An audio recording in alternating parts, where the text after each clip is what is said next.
we go. I warned you. Welcome to the RDC meeting. Will you please stand and join me for the Pledge of Allegiance? To the flag of the United States of America and to the republic for which it stands, one nation, under God, indivisible, with liberty and justice for all. Could we do the roll call? Mayor Bonta, Here. Commissioner Ambler, Here. Commissioner Jazwiak. Here. Commissioner Lack is absent, Commissioner Munt is absent, Commissioner Vasquez. Here. Did everybody have a chance to look at the minutes for the meeting? Is there a motion to approve? Motion to approve. Second. We have motion and a second. All in favor, please signify by saying aye. Aye. I'm going to ask if we could, in the interest of time for our attorney, if we could jump to item 8.4 and 8.5, and then we'll work our way back, starting with the claims. Tom, would you be willing to come up to talk about the transfer of parcels?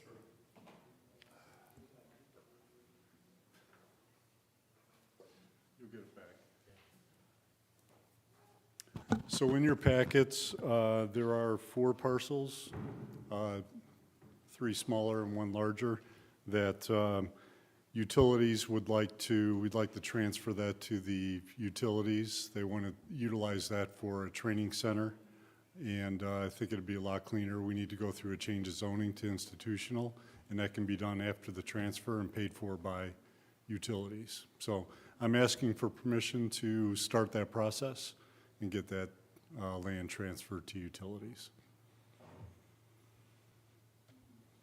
Yeah. Motion to get the process started. Second. We have a motion and a second. All in favor, please signify by saying aye. Aye. Thank you. And then, Mr. Rathjen, if you could come up for a consideration on real estate matters. Good evening, Commissioners. I have a couple items for you tonight. The first one is part of the mall revitalization plan. In support of the city's plan for the downtown area of the Portage Mall, we've identified the portions of the parcels that are needed for the parking lot and the new roadway. I left a sketch on your desk there for you. The green areas are the areas that we're talking about. It was determined during the process that we do not need to do separate appraisals on each one of these parcels since we're under the threshold for the Indiana Code. We've also developed a letter of intent to purchase, and we'll be asking for a motion tonight for the mayor to sign these 11 offers, because we'll be making an offer on each parcel separately. The execution of these letter of intents, once finalized, and reviewed by the legal counsel. So the first motion would be for the mayor to sign the letters of intent once approved by legal counsel. So moved. Second. We have a motion and a second. All in favor, please signify by saying aye. Aye. If all 11 parcels are accepted, we will then need to do title work on all 11 parcels. So I'm asking for an expenditure not to exceed $7,500 for 11 title searches through a title company. So moved. Second. We have a motion and a second. All in favor, please signify by saying aye. Aye. Aye. Aye. And my final motion on the same issue would be, again, if all 11 property owners agree and any subsequent lien holders on the property, banks, so forth, agree, then we will move to a purchase agreement for each one, a contingent purchase agreement, and we request for the mayor to be sign those proposals. So moved. Second. We have a motion and a second. All in favor, please signify by saying aye. Aye. Thank you. Thank you. Sonia, I have these. I have one more issue. Oh, I have these all written out, so I'll just give them to you. This one is for Outlot D. At the last meeting, we asked for $10,000 to do wetland mitigation and engineering work on Outlot C and Outlot D. Well, the numbers came in considerably higher than than I thought, not that Tom thought, but that I thought. So we were only able to do Outlot C and D2 under that proposal. So tonight, I'm asking for another $10,000 to do Outlot C, which is 11 acres of land that fronts the interstate, basically.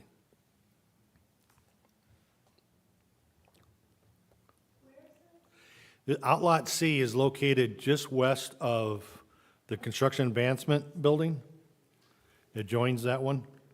We currently show it on the plat as conservation land, so we need to do a new wetlands determination because we're 18 years later now, and the place is dried up, as we found when we did C2. So the history with this is that this has been RDC property, but it's been considered historically not usable property. By location, it's very attractive, but if you can't use it, it doesn't matter how good the location is. Right. We've had some indication that as time has gone by, this land has become usable, but could have become usable, but we need to investigate that to prove it if that's the case. Correct. And we have proved it on Outlot, keep getting them all mixed up, Outlot C, which is the first lot, when you turn into the North Side Business Park, it's the first lot on your left. For a reference, think about if you're going to Ameriplex, but instead of turning right, like you're going past the Quaker Steak, you turn left instead, like you're driving to the trails or NERPC. This is area owned by the city that way. I'm north of 94, but not a lot north of 94. Right. We did that one after the last meeting. We got a very favorable report back, preliminary report, but it's very favorable for Outlot C. So we'd like to do D as well. I will make a motion to, for it to not exceed 10,000 Correct. for Lot D. For engineering and wetland determination. Yep, for Lot D. Outlot D. Second. We have a motion and a second. All in favor, please signify by saying aye. Aye. Thank you. Thank That's all you. I have. And before Mr. Rathjen's done, I just want to go back to the downtown Portage parking lot real quick, and just so the RDC is aware, we're able to do this in this efficient manner because we believe all the parcels are going to or do appraise for less, or fair market values less than $50,000. Because of that, and the statute allowing us to move forward in that manner, because it's clearly distressed area, so it's, we're clearly within our statutory limits, but it's saving us a significant amount of money on appraisals, and I would like Bill to go ahead and elaborate a little bit on that, because part of that cost savings and the way we would have to do those appraisals was a real snafu in the process of trying to get this moved forward. So Correct. I want to be clear, we have appraisals that are on or near, I shouldn't say on, near, okay? And so that's how we are coming up to our conclusion that we have all these parcels less than $50,000. They range according to our number based on square footage because they're all different, but the underlying dollar per square foot is the same for all of the owners because the property is all like kind. Correct? That is correct. All right, so I just wanted to make sure that the Redevelopment Commission understood that, so that as we progress, that's a key part of allowing us to move forward with that would have been. Right. We had appraisal pricing, which had a tremendous spread from low to high, from 25,000 to 140,000. So that is why we started looking and saying we can't spend $140,000 on appraisals for something like this. That's more than the land is worth. So that's why we did. Thank you. And so then I think we can take it to the top, or go into the payment of claims. If everyone had a chance to take a look at the claims, were there any questions or a motion?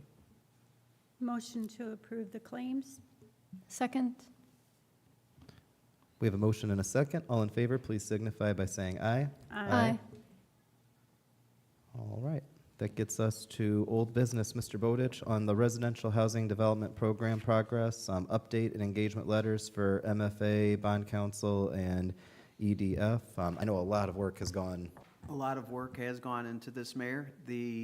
Based upon last month's meeting where the residential housing development programs were accepted, they were preliminarily finalized. They were distributed to the Portage Township assessor. It will be distributed to the Portage Township trustee. It will also be distributed to, a notice will be distributed to the owners of property in each residential housing development area, as well as a notice in the paper. So we are covering all our bases so that after the 30-day period, which will be shortly before, I believe it's October 7th, the end of the 30-day review period, we can have our public meeting on the residential housing development areas.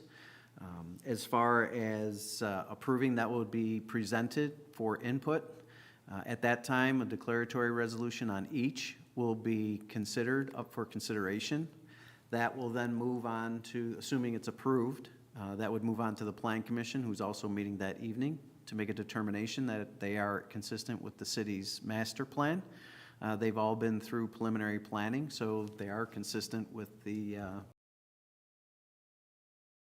once that is considered and assuming approval, it would go to the City Council to formally approve the advisory recommendation of the Plan Commission, at which time a special meeting will be scheduled for November 6th of the Redevelopment Commission to have a confirmatory a public hearing on the plans, as well as a confirmatory resolution, which leads to why it says update on engagement letters from the Municipal Financial Advisor, Bond Council, and Economic Development Finance. I'm putting together the engagement letters for each because as part of the residential housing development programs, there will be an obligation to financially incentivize those with a payment coming back to the City and Redevelopment Commission. So at that point, it's required that we have a municipal financial advisor and bond counsel, and the services that I've provided would be paid through the issuance of the obligation. So in order to be paid by a trustee, we have to have those engagement letters. So I'm putting those all together so those can be approved at your next regular meeting. But the process is moving forward. To my knowledge, I have not received any comments to date, but if there's any questions you may have on the tax levy impacts, circuit breaker impacts, it's all in the reports that have been provided. So that's an update on the residential housing development programs. I have a question. Yes, Can you simplify engagement letters for me? I know it's contracts. They're the contracts for professional services. And it's sort of somewhat of an accounting term. They're not known as contracts or agreements, they're engagement letters. And I asked the same question in a meeting, and that's why I'm laughing, because I said the same thing, like, what is the, you know? Yeah, so if you ever deal with an accounting firm or the State Board of Accounts, it's an engagement. It's just standard. Thank you. You're welcome. Do you think there will be any public, disapproval or backlash? And if you do, what will be their concerns? Like, what do you anticipate? Most likely, the concerns would be that there's going to be a tax levy impact to the city or another taxing unit. We've identified those tax levy impacts. Budgeting 101, Municipal Finance 101, is that the tax rate will adjust. Your levy is always the same. So whatever your levy is going to be for 2026, no matter what happens, you're going to get your levy, assuming all things equal. However, the only fund that is impacted is a CUME cap development fund or a cumulative fund, CUME bridge, CUME cap, CUME improvement, and we've identified those. Those are currently existing with the city, the Porter County Airport Authority, and the county.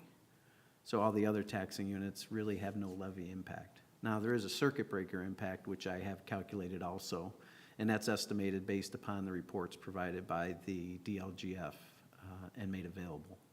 So if you'd like to see that, and that's based on a lot of other factors, but I've gone through and calculated that. That's the most impact, is the financial impact to my taxes. And I Now, if think you're a that- homeowner in the city of Portage, you're paying 1%, you're still at 1%, no matter what the tax rate does. I think that the main thing is going to be understanding how taxes work in Indiana, because I think that a lot of people have a notion that, maybe everywhere, if you live in a house, and I'm just making up a number, let's say you pay $2,000 in taxes on your house or your property. You watch an identical building get built next door to you. You might think, oh, well, it's an identical building next door to me. If I'm paying $2,000, that's going to be another $2,000 going where it goes. But that's actually not how it works in Indiana. More or less, the Indiana law, Indiana is kind of opposed to the notion that more investment means more revenue to the community. What happens is, as you say, the levy adjusts, so even if it's very minimal, your tax rate goes down, or if it adjusts up beyond that, then it goes up. But it's not a matter of just more money comes in because there's more homes. And I think that's important for a lot of people to understand, because you see people who see a whole bunch of homes getting built in a city, or you see buildings going up, and you're like, how is it that the city doesn't have the revenue with all this stuff coming in? And the answer is because the levy growth is actually capped. Would that be the right way to say it? Yes. But that also means you know how much revenue you're going to be able to get the following year. So being able to explain that, and we'll have that ready at the meeting, and we'll have it prepared for the city council as well. And I've talked to Dan about putting together a public information night, similar to like what we've done with our workshops. Kind of a boring name, but how do taxes work? Because I think that common sense will let you down when it comes to how taxes work in Indiana. So I think that that's really our biggest thing, to make sure from an education side, people understand that money is not being taken from anybody. It's really about creating a new taxing area, or a new area that brings in revenue for the RDC, and that there are ways we can work with other units as needed to assist them further because of the opportunity we have here. Right. And we did go through and identify, and I know one of the questions that will be is what's the impact of the schools? So we did go through and identify, and I know you always love to hear these answers, Ms. Wilma. So the answer there is we did take and I'm just estimating, just off the top of my head, that the number of units is 1,200 units. The school system, we've met with them independently going through this process, and they've identified that their demographic analysis and study that they've prepared to determine their capital investments for the next 5 to 10, 15 years, based upon demographics and growth and student growth, is that each housing unit, dwelling unit, brings in 0.5 students. So if there's 1,200 units, it's going to be about 600 new students. We've also identified that the state funding from the formula is $7,400 currently per student, and it was $1,700. It was $7,700 per student. I apologize. It was $7,700. And then it was $1,700 for federal funding, total of $9,400 per student. So you take the $9,400 times the 90 times the 600 students, gives you the amount of new funding dollars that they would have available because of the students. The school currently has the capacity to take in those students. So that, in essence, it's additional money. You don't have to build new capacity, new infrastructure. They'll just fit right into the system, into the education system and infrastructure there. I know you know this well, Wilma, that there's a misconception that a lot of people have in the community that the school system is overcrowded or overcapacity. But in actuality, our school system has gone from over 8,200 students in 2018 to, I believe it's 6,580. Is that about right? Right. It's hard to calculate the capacity for a school system, but the best guess is maybe around 9,300. So as the schools are actually reducing in the number of students, and that's not just a Portage issue, that's an issue everywhere in Northwest Indiana. Right. It does create a significant matter with the way that schools are funded by the number of students they have and per student. It creates a conflict between a city where, in general, cities lose money by having more people moving in because it's essentially more people to take care of, provide services for, but schools get money by having either more people or more students, coming in. So what this does is this allows us to bring in revenue for public safety, which supports the whole community, keeps people wanting to come here. But we want these to be the kind of homes and neighborhoods that are bringing in families with children who then go to the school system. On top of that, we've discussed with the superintendent, and we've come to an agreement I need to bring it to you guys, but we're excited about being able to take money and increase the grants that the RDC gives to the schools on top of that.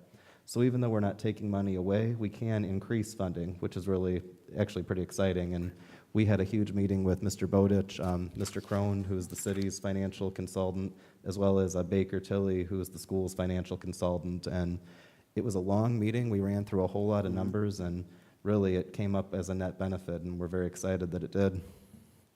Right.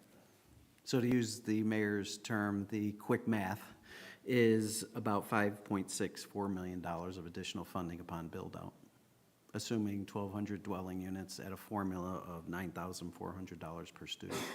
And as I had mentioned before, it depends on the value of the homes. We have young families moving in, and if those homes are 400,000 Right. plus, we don't, we've had this conversation. Right. And, we're not sure how many students, so, 600 students sounds like a good amount, but is it realistic? I don't know. That's where it's kind of neat that these aren't just neighborhoods with just the high-value, single-family homes. They're high-value, like good-value homes, but I mean, it includes cottage homes, it includes townhomes, there's some paired patio in there, the sort of things that are bringing in young families who are looking for a place. And it's hard to call anything affordable, because nothing's affordable with housing right now. But to be fair, I don't necessarily know if my parents considered the house that I grew up in affordable, but it was an investment they made. And I can tell you there are people who are buying homes in the city who are really excited to be living here because it's safe, because it's an overall affordable community. And quite frankly, Portage is a really exciting place to live right now. And I was at the homecoming parade yesterday, and the number of new families was pretty neat. I will tell you this crazy story. This kind of cracked me up a little bit. Probably shouldn't tell this story. They had the road blocked off at Lute Road and Airport Road for the homecoming parade. And there was a guy, I hesitate to call him a gentleman with his behavior, but he came up and he was very angry at the police department having the road blocked off, and they explained you got to go north on Airport Road. And he was cussing at them, very rude, language, what have you. And I wouldn't have ever talked to a cop like that. I don't know, it just doesn't seem right. But the guy drives off, and it's noticed he has some Illinois license plates on his car. Well, there was a family there at the corner who they were covering their child's ears, trying to not have her hear the stuff that this guy was shouting at the police. And the mom, she goes, "Go back to Illinois." Well, everybody kind of laughs, but just next to them, there's a family where the mom says, "Hey, just so you know, we're from Illinois." And the lady said, "So am I." To put it really simply, and I walked up and said, "Well, thank you guys for the humor. Hey, you guys changed your license plates, right?" They're like, "Yes." But to have families already who are moving into our community, to have families who are moving into Portage and they're already investing in the schools, that's like a good sign. It's a positive, sight, Right. We did, Ms. Vasquez, we did ask the school in their demographic analysis how they determined the 0.5 per dwelling unit. And they said they were conservative in their projections. And when I looked it up for the 2020 census, it was showing about 0.61 students per dwelling unit. So they were being conservative. And for those out there that say, how do we get 0.61 students? It's an average based upon the homes. It's not 60% of a person. It is a full. And if that is the case, we are very excited and look forward to Right. having students join us, because we do have amazing school district with teachers and support staff. And so, yeah, we welcome them. And this is where it ties hand in hand, because when you've got good schools and a safe community, we want to be known for both, and you put that together, and that's a powerhouse, Yep. So, good. You're welcome. That gets So those us, are the main questions, Ms. Ambler. Those are the main ones. so then we get to facade grant member assignments. So at last month's meeting, Mayor, if we can take 7.2, 7.3, and 7.4 in the same discussion. If you that would really be want great. to, I'm okay with And that. just to Sure. move things on quicker. So at last month's meeting, the commission assigned Commissioner Munt to the facade grant, Commissioner Ambler to the landscaping grant, and Commissioner Lack to the signage grant. I have completed a preliminary draft of the facade grant that was forwarded to Commissioner Munt for review and for recommendation at next month's meeting. I'll be working on the signage grant either tomorrow and get that, either tomorrow and Monday, and get that to Commissioner Lack at the latest on Monday. And by next Wednesday, I'll have the landscaping grant to Commissioner Ambler, so that you can review that. We can schedule meetings to go over them, or have a Teams meeting, whichever works into your schedules, and we can go over that, and we'll have presentation for you, or we'll submit those for full commission review at next month's meeting.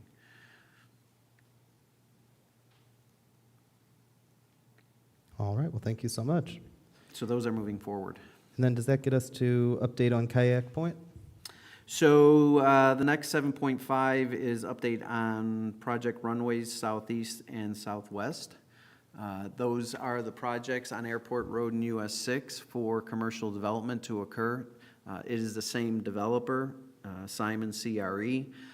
They are doing two unique separate projects at the southeast corner of 6 and Airport Road, and one at the southwest corner.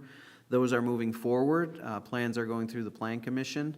I've been in communication with them. We've set a schedule to have on your agenda for the next meeting a declaratory resolution with the economic, creating the allocation area to pull it out from the Portage allocation area to be project-specific, so that tax increment financing from those projects would be pledged back to those projects specifically. I've been working with bond counsel on that. They will have, again, an engagement letter for you on that. The municipal financial advisor, bond counsel would be Barnes and Thornburg. The municipal financial advisor will be Sender Dalton Associates, which was approved last month at this meeting. And then I will have an engagement letter for you also. All professional services will be paid from the obligation once the issuance is closed. So there is no cost to the Redevelopment Commission for our services. But that project is moving forward and looking to close before the end of the year. Thank you. That gets us to discussion on Portage Master Plan. You skipped over. Did I skip? Update on Project Kayak Point. Oh, I'm so sorry. I was completely wrong. Sorry, I'm spacing. That's okay. So basically on Project Kayak Point, that is the project that is on US 20 at the Burns Harbor, basically the Salt Creek Burns Harbor corporate limits, for approximately anywhere from 200 to 400,000 square feet of development to occur. I am working with the prospective economic development developer and their bond counsel, who they've retained and engaged already to represent them, and we'll be working with our municipal financial advisor, who on this will be Buzz Crone and Associates. So we'll be working with them to get the same, similar to the Simon CRE. The area, because it's vacant, will be pruned out of the Portage allocation area. All tax increment from that project will be pledged back to an economic development revenue bond that'll be purchased and purchased by the developer. It'll be developer-owned bondholder, and we're looking to move that project as soon as possible, if not by the end of the year, moving some land, hopefully by early spring, which is a major project. So hopefully, it's our intent by November, but at the latest by December, have a nice presentation with the company and have them come out and present their whole plan for Kayak Point. Thank you very much. So another project moving forward, Mayor. Cool. So now we get to new business discussion on Portage Master Plan. So, Commissioners, after last month's meeting, it was brought to my attention that one of the focal projects for the mayor, the city administration, was for the city to update its comprehensive or master plan within the next year to year and a half. We had that discussion, and part of the key stake players in the community, and of course, includes not only planning and development department, but also redevelopment, the utilities, parks, and that includes the schools too. And when we spoke about this, we had a discussion of the Redevelopment Commission potentially allocating some of our funds for the comprehensive plan to be, to have the company engaged to prepare that plan and put it all together. And it's been put on the, with other projects occurring, it's been put on the back burner. And I apologize, it may have fallen through the cracks a bit. But I did ask the representative who did present their proposal to the city to come this evening to give us an update and where we're at and what we can do to initiate this project in the next, by the end of the year or fairly soon. So if you can come up, please, and give us a quick presentation or update. Master Plan. So the question is, what is the master plan, or what is a city's comprehensive plan? So, maybe Scott, do you want to explain what that is? Well, first off, I'm Scott Paul. I'm an architect. I'm with Whiteman. We have an office here in town. And I've been around Portage for quite a few years, so very familiar with the town. The master plan gives you an outline as far as gives you some guidance as you're looking at how the city develops. And it lays out just a vision for the city going forward is what you're looking at. And what we're doing, the objective is that we're going to engage the community first off. You might be touching, yeah, this is turning the mic off. Oh. I've never had a problem being heard, so I guess I can. So basically what we're going to be doing is we're going to be gathering data, talking with the community, talking with different groups around the community to figure out, first off, what the community's vision is for going forward in Portage. How do we want to see things develop? What do we want to do? And from that, we'll develop up a master plan, and part of the basic services, we're going to be doing a community profile, okay? And what that does, it just kind of gives us an overall view of what comprises Portage. And from that, we're going to work on visions and goals, objectives, where we want to go to, how you want to develop, what are the standards that you want to uphold going forward. We're also going to be looking at a land use plan, which will help lay out as far as we want this type of development going this direction. We want this type of development going in this, over in this area, how we might mix them together, how we coordinate amongst the city so that everything starts to flow better within the town. Transportation, we're also looking at a transportation infrastructure plan. How do we get around the city? Are there ways of improving that as you go through? And then the implementation plan is, going forward, this is how we want to see about how you can get that going. Now, also included in this, we are looking at a housing study to see what type of housing is out there, what type of housing is really needed, where's the best locations for that type of housing. Public facilities, safety services plan, we're going to take a look at, in the future, as the city grows, where do we need to locate a fire station? Do we need another police station someplace, a substation? Does it make sense to relocate the street department facility? Does it have enough room currently? So we'll be taking a look at things like that. We're also going to be looking at an environmental and natural resources plan. What is special about Portage as far as on those things? How can we develop up north in relationship to the national park? How can we develop other areas within the city? Take advantage of what we do have. And then we'll also be looking at the community design and the character plan. What is it that we want the city to look like, going forward? And all of this comes about from our interaction with the city. This isn't my idea. This isn't the rest of Whiteman's idea. This is going to be the city's, the community members of the city coming together to help put this together. So I don't know, does that explain it to you? What is the plan to, how do we plan to gather the community's input?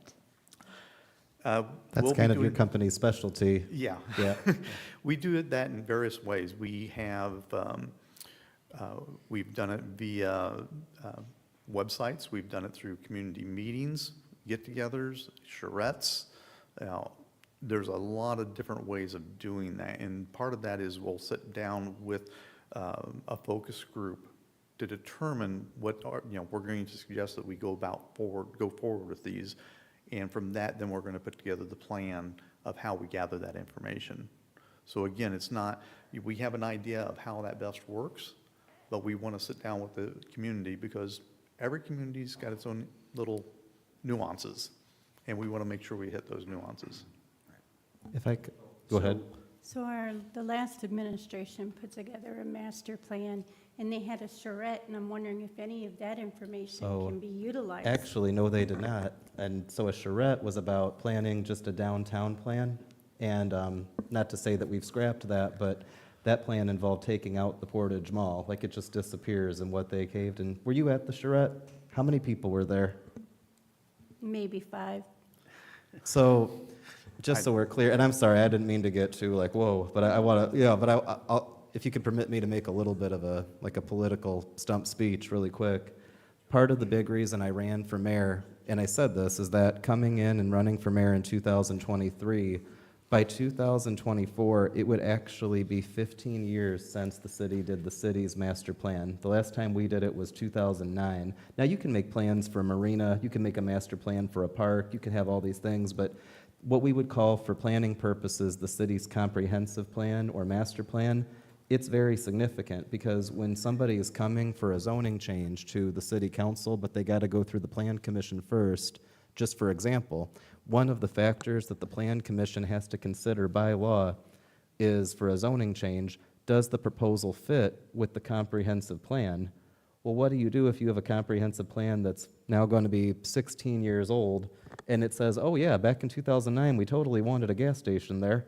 Maybe not everyone does, but to be fair, it legally fits perfectly with the city's going on 17 soon years old master plan.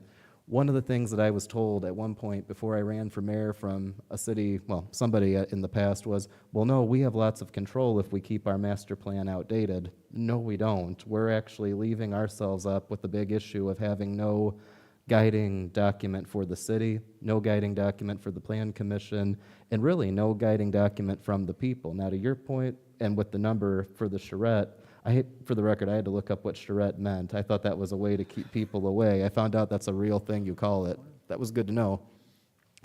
I've heard an example about 2 different cities that have done a master plan. One of them had 20 people participate, and they created a 250-page document. Another city had 200 people participate, and they had a 20-page document. Which one do you trust more? 20. The 20. Because it had more people. Now, we're a city going on 40,000 people. We've got people who have lived here since the founding, which is really cool that we're a young enough city. There were actually people who, were here in 1959 when Portage came into existence. We have people who've lived in the city for a much shorter time than that. But what kind of place do we want to be? And to Scott's point, there's very specific things you put in a master plan. Where do you see the new fire station going? Or do we need a second police station? Do we need public transportation in the city? And if so, how are we going to get there? Do we want to have 2,000 more homes built? Or do we want to focus more on a business development area? What kind of homes do we want built among the homes we have built? And is that backed on data, like something we can realistically achieve? But also, does it reflect what people actually want, One of the things that bothers me about the way that some cities have done master planning is when you only have 5 people showing up or 20 people showing up and coming up with 200-page plans, 250-page plans, well, shoot, you show up at a meeting because you don't like something getting built across the street, and they say, well, where were you 15 years ago when we said that we all wanted this? That's not really fair to the residents. It's not fair to the community. But I think that we're a city where we're not just engaged online. We're starting to get more people coming to public meetings, and we want them to be. And I think that what's great about how you guys have done it, because you've done comprehensive plans, I believe, for cities as well as Native American reservations. Yes. You've done them for counties. You know the tricks to bringing people in. And I also hope that we have enough engaged residents that we're not going to get a 5-person meeting, a 20-person meeting. We need to have something that really brings in the whole city to give input on what kind of city we want to be, Yeah, and a lot of that has to do with that upfront communication. Like the charrette you're talking about, I was called the day of the charrette to see if I would come to it. And it's like, I had other things planned. But as an example, we were doing a community study at New Carlisle, Indiana. The town has less than 2,000 people in it. And one of the things that we did was through a website email blitz, and out of just under 2,000 residents, we got 1,200 responses back.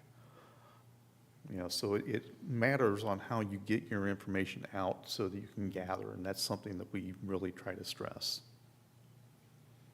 So Commissioners, part of a comprehensive master plan, comprehensive or master plan, they're one and the same in the naming, is that it really becomes the general guideline for the city's future vision for where it wants to go.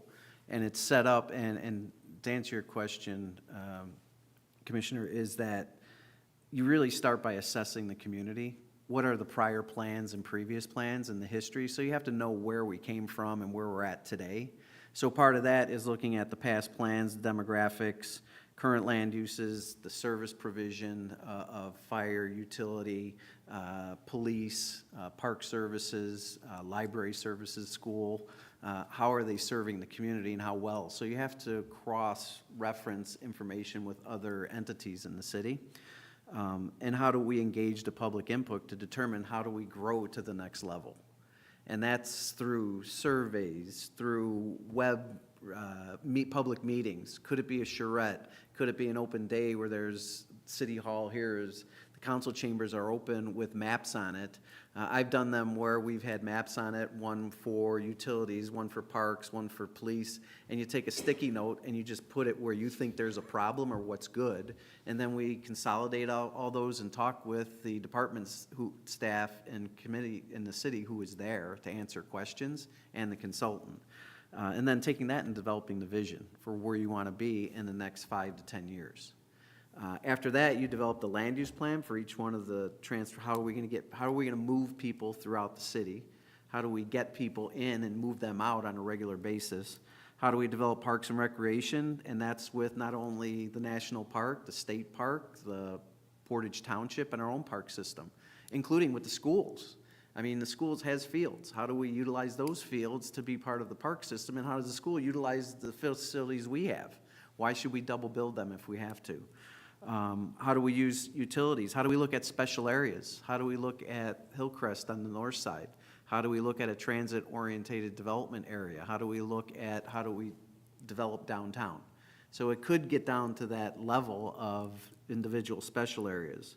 And then developing, as Scott said, goals and objectives to achieve a result. And that's all part of an implementation plan, so that when a proposal comes before the city and it's for a new development in Hillside, we can look at the plan and say, yes, that's part of our plan. Or no, it's not a part of our plan, but we think it should be. Then we go through that process again and amend it. But it becomes that foundation, much like, so when I teach this in class, I explain it from the perspective of it's your financial budget, only it's a land use budget. How are we going to develop our land uses within this framework? And that doesn't mean you're set on having it. We can change it. So if you go on vacation and you're on vacation and you happen to come across something and you're in Hawaii and say, wouldn't it be great to go on a helicopter ride to see the waterfalls? Well, how many times are you ever going to get back to Hawaii and you're older and you say, no, but I'm going to do it because I'll never get back. You've now changed your budget. So in essence, you can change your master plan, but it's just the layout and the foundation. And it does lead to your zoning ordinance, and it does lead to the BZA making variances on that zoning ordinance, and it becomes that foundational plan for the community. And I think that can also lead to recommendations and changes of standards, right? So if we wanted to have our buildings look a certain way in the future, if we wanted our roads designed a certain way in the future, like you can Yes. add to this that these are the changes Yes. we want to make in the city, Right. going forward, which is sometimes easier than doing it, piece by piece. Right. I And love the one- way you said budgeting land, because Yes. we have, land in the city, but thinking about it like something with a budget, Right. So part of that is also, and I failed to bring it up, is one part of the master plan is an annexation plan. Now, if you're the city of Whiting or Highland, town of Highland, you can't grow because you're landlocked. Munster, somewhat or if not, it is landlocked. But Once Portage Illinois can hooks grow. up with Indiana, like they're Right, saying, but then Munster Portage can expand. has an ability to grow through annexation. What's your annexation plan? Where do you plan to grow? And it doesn't say what parcels to take, but which way would be the most efficient based upon available parks, public safety, schools, utilities, and other areas that would be serviced to be the most efficient to the city. So that's the reason for the master plan, is it tells us and it leads us in the direction of how we grow and how fast we grow. They're required a lot for grants throughout the state, and they are the leader for any plan commission decision, and they're very important, because without the plan, we're going to fail the plan. I also will just kind of add on one more spot, and I recently, well, not too recently, it was back in probably March. Was that when I went to, Tom, do you remember when I went to Tennessee? I was fortunate to tour a city, very interesting city, but what I found most particularly neat about the trip was getting to meet the mayor of another city, now to be fair, in another state and a little bit bigger than Portage. But what he explained to me and others in presentation was, and I was just amazed by this, the city of Chattanooga, Tennessee, about 20 years ago, they made essentially what we would call a comprehensive plan, the master plan, and in their case, it was a unified plan between their city and the county. So that adds a little bit more of a layer, to it. Counties in Tennessee are a little bit different than counties in Indiana. But the interesting thing about their plan that they've had is that they have stuck with it so long that in their most recent mayor election, they had 3 mayoral candidates, and none of them ran on changing the plan. It's been consistently updated over time by the city council, the administrations, community participation, but all 3 mayoral candidates, they ran on who's the best candidate to fulfill the goals of the plan. And I thought that was amazing, the idea that you could have a community where, because I feel like in Portage and maybe other cities in Northwest Indiana too, I'm not just beating up on Portage, it seems like a lot of cities in our area, you get a new mayor, you get a new city council, and all the plans and all the agendas change. And sometimes there's a reason for that. But at the same time, I think the goal of like a really strong city, a strong community is we know the direction we're going, everyone's united on that, and the idea that you would have people running for office based on, I know what the community's goals are because we did a transparent and we did a really high public participation way to state what we wanted to see. Now we're running to show that we're the people that can fulfill that. That's a very neat thing to aspire to. And I think that it's something we have the ability to get right here, Right. And I'll use and if I may, one example. When I was working with the city of Whiting, we went through the redevelopment and comprehensive planning process. And in the comprehensive plan, we looked at the whole area, as I stated, and identified where there should be parks. Well, there's one area in Whiting that is bordered by, it's a triangular area, bordered by the Indianapolis Boulevard, 119th Street, and then 121st Street. And then the other side of it, Atchison Avenue, is Hammond.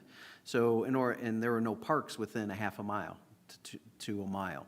And determined that there was one property that was 75 to 80 feet wide by 125 feet deep that had a lot behind it that was vacant.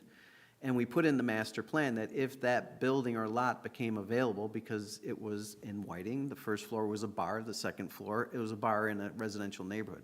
If that lot ever became available, we would like to see it to be a small community park, tot lot. So long story short, I leave the city of Whiting 4 or 5 years later, I get a call and say, hey, do you remember in the comprehensive plan that lot on the corner? Well, there was a major public safety event in that building, and the city wanted to take the property for the tot lot. And it went to court, and the judge went by that comprehensive plan that said, yes, it is, you can take that property because it was impacted more than 50% of its value for the tot lot because it was in the comprehensive plan. So they got it, and today it's a little park for the community. So that's an example of how important a master plan or comprehensive plan can be. It sets that vision. How long do we anticipate it will take from start to finish before we can start implementing it? We had projected out for roughly 12 months. Which is not unusual, Commissioner. It takes time to get through a lot of the work. Yeah. Yeah. So I did want to have Scott come this afternoon to refresh our memories on the actions that we're looking to take both between the city and the Redevelopment Commission. It doesn't preclude any other, the utilities or someone else potentially including themselves in funding the project. But I would recommend the City Redevelopment Commission look at funding a portion of this because a major portion of the development that's going to occur in redevelopment is through the Redevelopment Commission, which is going to be a part of that master plan. Is it fair to say that developers, organizations that are looking to either come to the city, invest in the city, look for a city's comprehensive plan? That's the first thing they're going to look at. They're looking at the master plan, comprehensive plan, and secondly, they're looking at your zoning ordinance. And then thirdly, they're going to call up the local economic development corporation or department to find out who owns the land. Those are the three orders that you're going to take, exactly. Because in essence, a developer does not want to deal with changing the master plan unless it's that important of a project. You want to know that you can come into a place that's great where Real you quick. already fit in, Yep, exactly. Bingo. where the community has said, we want you here. you know? Yes, basically you're saying we want you here, exactly. So, I don't think we're looking for a motion no, there's at no this action. I time. just wanted to bring it up and we'll keep it on the agenda, Scott, and we'll find sources and funding. And if you can update and send to myself and Sonia as the recording secretary, the proposal, we'll go through it once again. Well, thank you so much. Thank you, Scott. Thank you. Something that I learned going to a couple conferences is if you do have a master plan, every board, every commission should always have that master plan Yes. as part of their agenda. Absolutely. It's not written in stone, but it needs to be written in such a way that people are reading it, understanding it. Because like I say, I think that what you want to do is, just like we talk about wanting to be a country of laws, not leaders, we want to have a city where, we have a plan, not just people guiding, we want to have a guiding document, a guiding thing that keeps us going in a united direction. And a supplement to that, Mayor, is the comprehensive master plan eventually will lead to developing the capital plan for your investments, because now you know where you're going to grow, and it's going to state, as Portage grows, say, I'm just saying, to the south, we're going to require a new fire station, a new police station, in estimating what year, 2029 to 31. Well, we need to start budgeting for that. So it allows for capital budgeting to occur also. And once you have that, you're moving forward pretty quickly. And that builds, we were just talking about like predictability and like budgeting. It builds predictability Yes. in budgeting because you know how far out you are from, say, a fire station, or how far Exactly. you are from the tot park. What'd you call it? A tot park? Tot lot. Tot lot. Tot lot. Sorry. Yep, tot lot. So basically what you want to do in budgeting, Mayor, is take your variable costs and make them fixed costs. Your comprehensive plan is putting a fixed cost to your anticipated variable costs. We know we need to put a fire station or police station in the south portion or sector of the city, but when do we do that? Well, we're going to do it between 2030 and 31. You've now fixed that cost. That's what you need to do in your budgeting. More fixed costs you have, the better budgeting you could do. We don't want variability. No, we don't. No. So No. So, unless there's other questions, we'll go to the, Sandy, with the recommendation of award for the downtown connector trail concrete slab leveling. That sounded long to say. Sorry. It was long to say, yes. So we submitted a letter of recommendation. The department would recommend that we award this work to Davis Concrete Correctors. If you have any questions?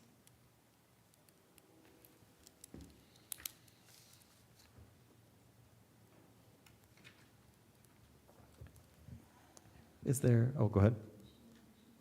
Well, yeah, we'll need a motion for that.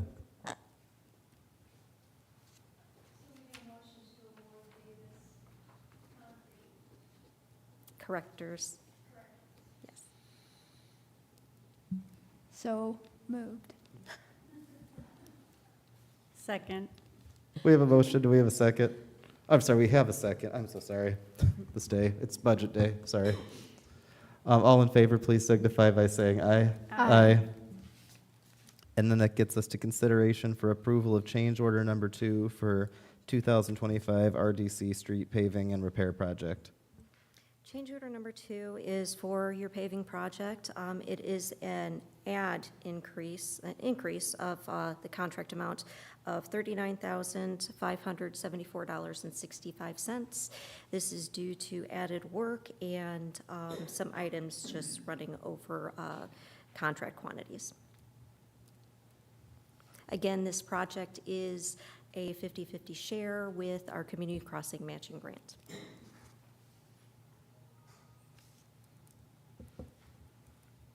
I move to approve the change order.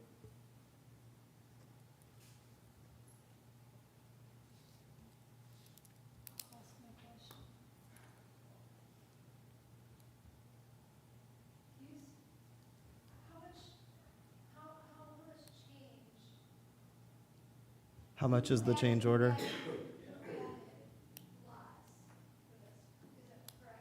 We added a street to this and some additional work, yes.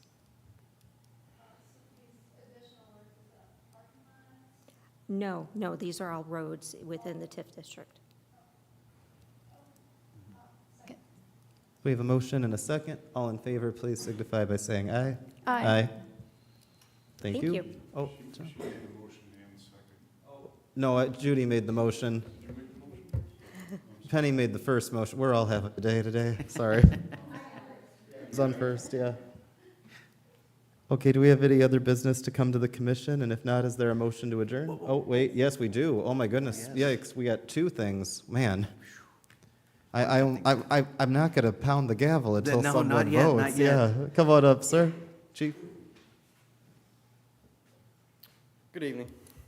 We're here today to ask for your consideration for temporary use of the Garrington lot to put a temporary training facility there. So basically, it is shipping containers that we stack no more than 2 high to simulate a residential structure. So then our guys can get hands-on training at that facility. So we're looking, working with the mayor to secure a permanent home, but this would work well for us in the meantime. So we're asking for your consideration for letting us temporarily use, it would be the west parking lot. Is there a reason why that can't become permanent there? Not to us, no. I mean, it's a pretty central location, but I don't know what the plans of the Redevelopment Commission would be for the entire property. Yeah. Right now, there's a big, the school's there, but I mean, as far as what it becomes in the future is something we can definitely work on, but at least as a temporary solution for now, I'm not against anything, but I definitely see the benefit of our firefighters training as much as they can here in town, because, if you're training and then you get a call, you can go right from where you're training to another spot. Yeah, and that's what makes Garrington kind of a perfect spot, being in the middle of the city. All our companies can be there and still respond in an appropriate amount of time. Do you guys already have the shipping containers? No, we don't, we haven't bought them yet, but we have the funding for them, yes. Gotcha. Great. I make a motion to approve temporary use of the Garrettton lot for your training facility. My second. We have a motion and a second. All in favor, please signify by saying aye. Aye. Thank you. Mayor, may I ask one question? Oh, yeah. What are the training actions that will be taking place? So there will be no They're not going to live- light the building on fire, Dan, don't worry. There will be no live fire there. Okay. So it'll be searches, ladders, Okay. any operation, but we will not be burning in that Okay, facility. I just wanted to make sure if it was something that the neighbors needed or adjacent property owners needed to be notified of. I just in case apologize, they I'm- weren't aware something was going on, which may still be a good idea. It's still probably a good idea to let people know, but yeah, there's not, other than somebody climbing on the stuff, which they shouldn't do, no matter Right. where it is. Yeah, Yeah, well, there's not it's all- not like having a burn room or something in there. No. We will have everything will be secured, so there won't be any available access to the containers themselves. And there'll be noise, Right.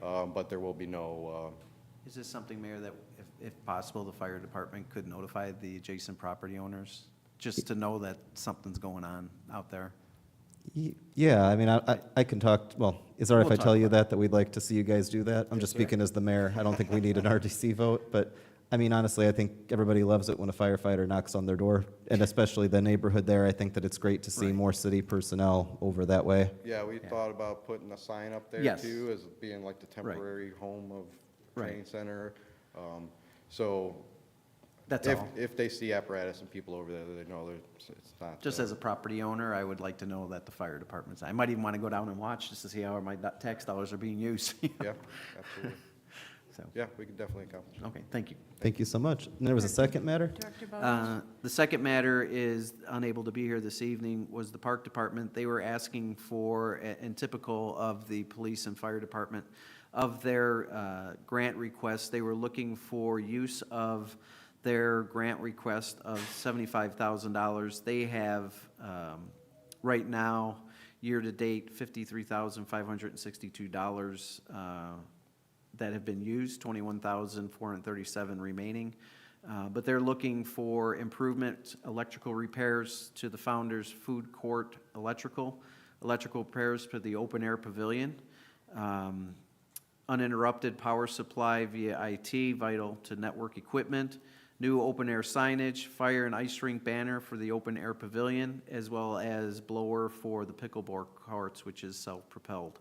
The total of the request was $5,716 that they would be using from their cost allocation of their $75,000. They do have the funds available and wanted to make you aware of that if there are any questions. For the amount of things, I was actually thinking it was going to be more than Right. $5,000. Right. Yeah. And that they sounded- still have, like I said, after that, they would have $21,437 remaining. Gotcha. And then one last issue I wanted to bring up was, I was requested by the city, Region 1, whose executive director is Matt Wells. The Region 1 entity is putting together a regional grant for municipal entities for regional projects and impact. They're putting in a Build America Better grant with the federal government. And I've been working with Matt Wells of Region 1 and providing in information so that the grant would be submitted as a whole for Northwest Indiana as a region. And our portion of that grant was for the Burns Parkway Extension and Bridge.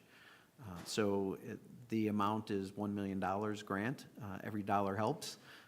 And they will be putting together the grant for us. So I just wanted to announce that I've been assisting with that.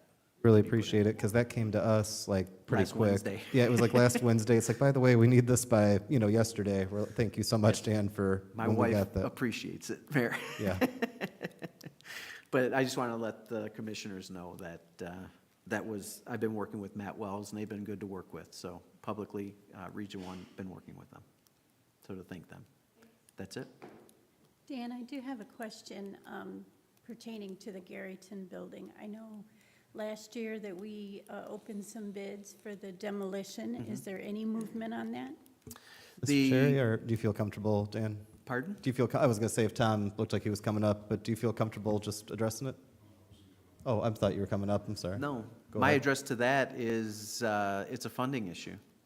At this point, do we have enough funds to finance, or as we say in the business, feasibly pay to have the structure demolished and disposed? So here's a good case, Commissioner.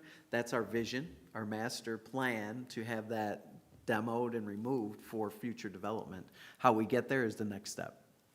So when we go through our budgeting process, which our work session for the October 23rd meeting will be on the fiscal year 2026 budget, we'll go through that again and identify what that cost is and what is your priority level of that project. My question there is there a time limit on the bids that we opened? Are they good for a certain duration of time versus if we Usually budget? they're only good for a period of time. So we would have to rebid if we, Yeah, we can't hold them. so But from a it gave bud- us a good gauge on what to budget. I gotcha. Yeah. That's good to know too, Or even before, just a thought, or even before it's disposed and demoed, it may be an opportunity for, again, police or the fire department to train once again in that type of structure. So that may be a period of time. Yeah, let them tear it up before it actually gets torn down, if that's what occurs. Thank you. You're welcome. Any other questions? Or is there a motion to adjourn? Motion to adjourn. Second. All in favor, please signify by saying aye. Aye. Thank you.